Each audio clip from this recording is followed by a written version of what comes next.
اللهم صل وسلم وبارك على سيدنا محمد وعلى آله وصحبه وسلم. أهلا وسهلا بكم حبايبي، قناتنا أرياف ومدن. حلقتنا النهاردة حلوة جدا وممتعة جدا، إن شاء الله تعجبكم. هنعمل مع بعض النهاردة بقى شوية قرص بالسمسم، هنحشيها بالقرفة والسكر، وكمان هنحط على الوش سكر وسمسم، حاجة كده روعة جدا. من نفس العجينة بقى هنعمل بقى البقسماط، يعني حجرين بعصفور واحد ولا عصفورين بحجر. يلا بينا نشوف طريقتنا ومقاديرنا. اول حاجة معايا بقى كوباية من المية الدافية،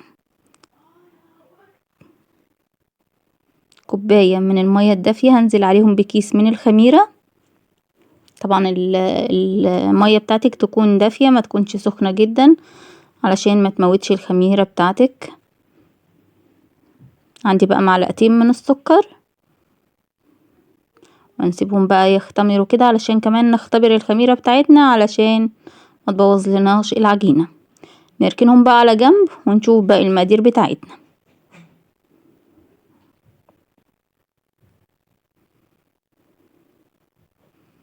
عندي بقى كيلو من الدقيق متعدد الاستخدام، ممكن تجيبي دقيق سايب عادي جدا، مفيش اي مشكلة، بس انا بحب الدقيق ده، النوع ده حلو جدا، انا بحبه في البسكوتات والكعك وكل حاجة، بصراحة بيبقى رائع. عندي كيلو كامل من الدقيق.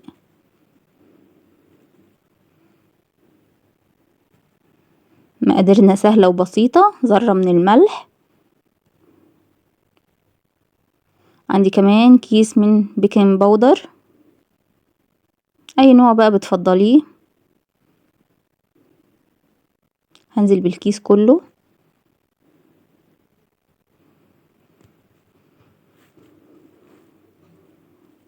عندي بقى السوائل بتاعتي، كوباية من السمنة دافية هنزل بيها.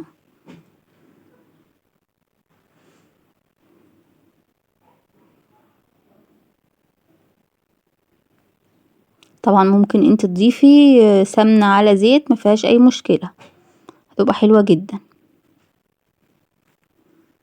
هبدأ بقى اقلب الدقيق في قلب المكونات بتاعتي والسمنة، وهبدأ بقى يفرولوا مع بعض كده.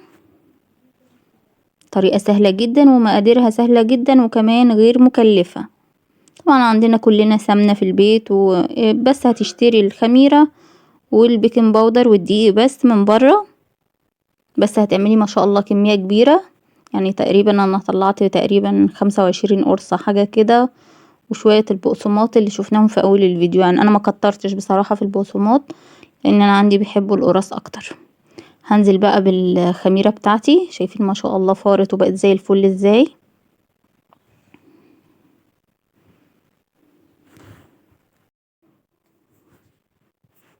لو اول مرة تشوفي قناتنا ارياف ومدن، ما تنسيش اشتراك في القناة ولايك للفيديو وتعليق حلو زيك. معلقة صغيرة من الخل،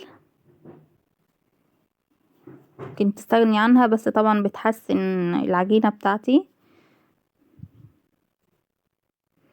هنلم العجينة بقى بتاعتنا. العجينة بتاعتنا لا بتكون طرية قوي ولا هي ناشفة قوي، نفضل نعجن فيها بتاع 15 دقايق كده. شايفين العجينة بتاعتنا نعمت وبقت زي الفل ازاي، حلوة جدا. هنغطيها بقى ونسيبها تخمر معانا. شايفين بقى ملمس العجينة ممتاز، لا طرية ولا ناشفة. العجينة بتاعتك تسهلي، يعني سهلة التشكيل معاكي، حلوة جدا. تعالوا بقى نشوف، هنغطيها بقى ونسيبها تخمر معانا. هنعمل الحشوة بتاعتنا. هنحشي بقى بالسكر، سكر تومين، انا بحبه بصراحة عشان الحبيبات بتاعته بتكون خشنة كده. طبعا ممكن تضيفي بقى عليه جوز هند، تضيفي قرفة، تضيفي زبيب وجوز هند والسكر، دي خلطة. ممكن تضيفي عجوة، هتبقى حلوة جدا برضو. بس انا هحشيه النهاردة بسكر وقرفة بس. بصوا يا جماعة، المتاح عندي انا بشتغل بيه، يعني مش هشتري حاجة من برا. السكر والقرفة موجودين عندي فاشتغلت بيهم، عندي عجوة هشتغل بيها، فالموجود عندي. انا دلوقتي نزلت بمعلقتين كده من السمنة السايحة علشان ابل السكر بتاعي يبقى زي الرمل المبلول كده. علشان لما نيجي نحشيه يبقى سهل معانا وما يفضلش يقع ويبقى بودر. لا احنا عايزينه كده متماسك. عادي ممكن تستغني برضو عن الخطوة دي براحتك جدا، هي ما بتفرقش في الطريقة بصراحة.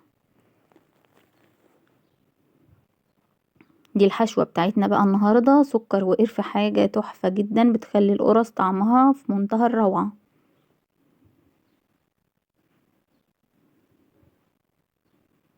قلبهم بقى كويس قوي. متنسيش اشتراك في القناة ولايك للفيديو علشان القناة هتكبر بيكم ومعاكم.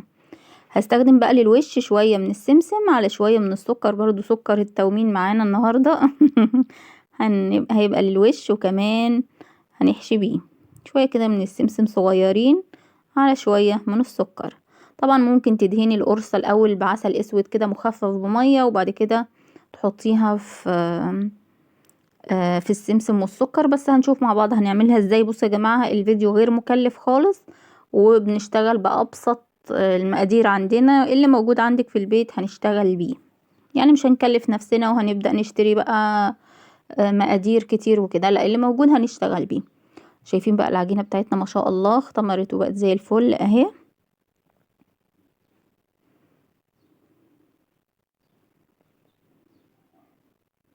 الحشوة بتاعتنا وكمان الوش.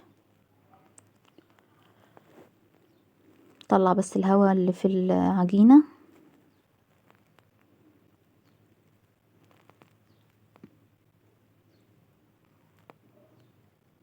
نقطع كورة صغيرة كده من العجين، يعني تقريبا كده قد الليمونة الكبيرة او اليوستفندية الصغيرة. يعني ما نحاولش نكبر القرصة بتاعتنا كده، علشان اللي ياخد واحدة يقدر يكملها وتبقى يعني ما تتبقاش منه.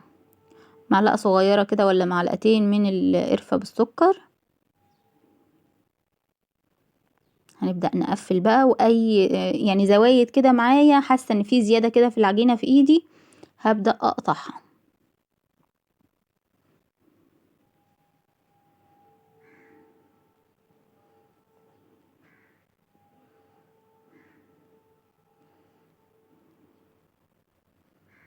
طريقة سهلة جدا جدا، وانتي واقفة بتطبخي هتعملي احلى قرص، يعني ما بتاخدش وقت خالص. غير بقى البسكوت بيحتاج تقطيع وبتاع والكلام ده، انا بصراحة بستسهل القرص جدا جدا.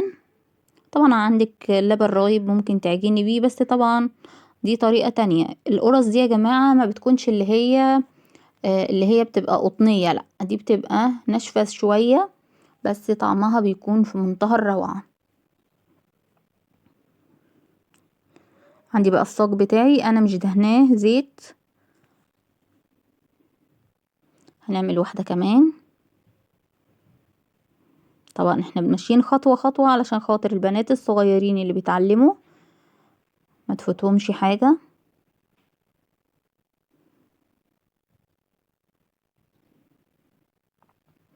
يا رب الحلقة كده تكون خفيفة عليكم. متنسوش تعليقاتكم الحلوة اللي بتشجعنا عشان نقدر نكمل بيكم ومعاكم ان شاء الله.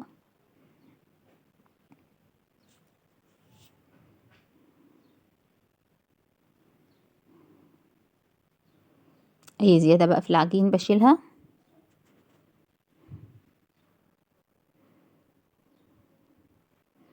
هنفرد القرصة بتاعتنا.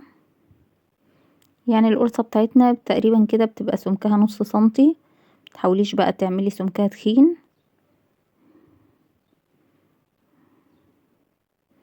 بدون اي سوائل على الوش. حابة تضيفي بقى لبن، شوية لبن كده بمية بسكر، وتبدأي تحطيها في السمسم والسكر برضو براحتك.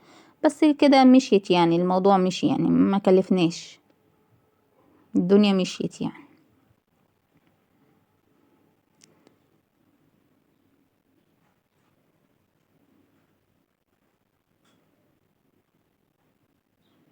واحدة كمان، ودي اخر واحدة بقى هعملها معاكم علشان خاطر الفيديو ما يطولش معانا اكتر من كده، عشان لسه بقى هوريكم هنعمل البقسماط ازاي. حتة عجينة صغيرة في الاخر كده هعملها بقى بقسماط. انا حبيت اعرفكم بس ان احنا من نفس العجينة نقدر نشكل منها كذا حاجة. فحابة تعمليها بقى بقسماط اعمليها، حابة تعمليها شوية قرص حلوين كده اعمليها برضو براحتك. بالحشوة اللي بتفضليها. طبعا في ناس ما بتحبش القرفة خالص، ممكن تستغني عنها، تحشي زبيب وجوز هند وسكر، هتبقى في منتهى الروعة برضو. عايزه اقول لكم ان القرص دي كمان بتقب شويه، يعني بتبقى قابه معاكي علشان خاطر الحشوه بتاعتنا بتخليها قابه شويه معاكي. تمام جدا. شايفين بقى جمال.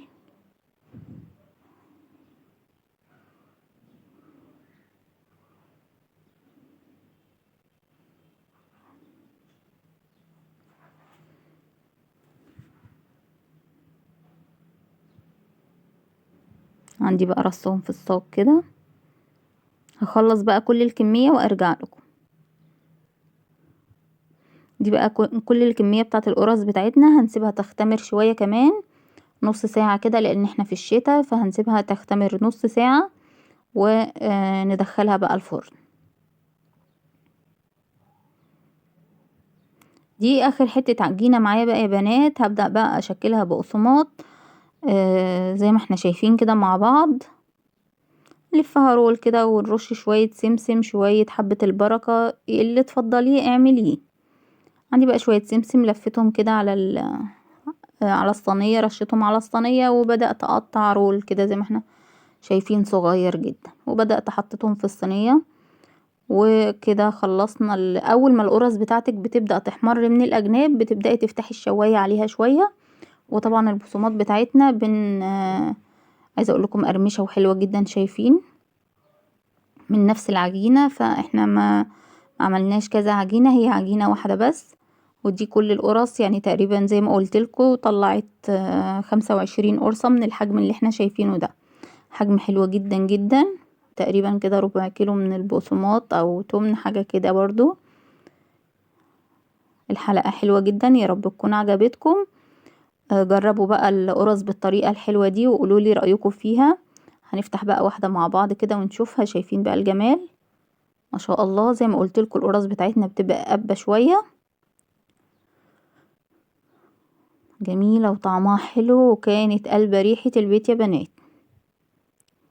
جربوها وبالهنا والشفا عليكم يا رب. يا رب الطريقة تكون سهلة وعجبتكم. متنسوش بقى لايك واشتراك للقناة ولايك للفيديو، وهستنى تعليقاتكم الحلوة علشان نكمل بيكم ومعاكم ان شاء الله. وبكده بقى خلصت حلقتنا. يا رب الحلقة تكون عجبتكم. بشكركم، شكرا ليكم. السلام عليكم، مع السلامة.